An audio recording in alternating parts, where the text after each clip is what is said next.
welcome to the soft plate. And if you are new here, hi platemates.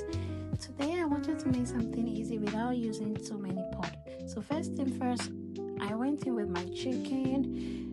As you can, I then go ahead and added my blended veggies. Mind you, I already added my chicken seasoning together to blend it all together at once, and go in with my bay leaves, a little bit of keep, and a little bit of salt, and I go ahead to cover it to let it steam. Everything else, after some time, I check on the chicken to make sure it was tender and ready to fry. And mind you, we are definitely using that protein stock from the chicken because that's where all the flavor is. And for the rice, I added a little bit curry to give it more flavor and those colorful. And it was already smelling so good. And please don't come for me, I personally don't wash my rice, I just cook it as it is. I then went ahead and covered the rice, and later on I checked the rice, and this is how it was looking. I really love how it came out, the texture and how.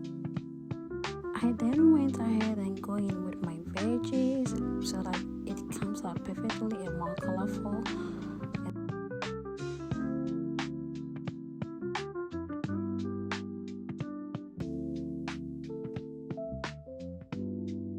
I check it back.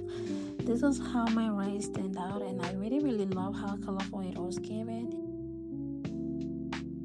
I then went ahead to fry my chicken. I went in with my oil. One thing about frying chicken, you don't want soggy chicken. Make sure your oil is hot enough before adding the chicken so you can get that nice golden brown texture. This is how my chicken turns out to be, crispy and golden brown. I love.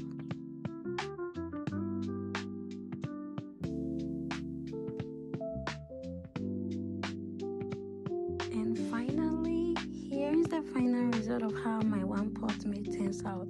I love how golden brown. Thank you so much for cooking with me today, and don't forget to like, subscribe, and connect with me.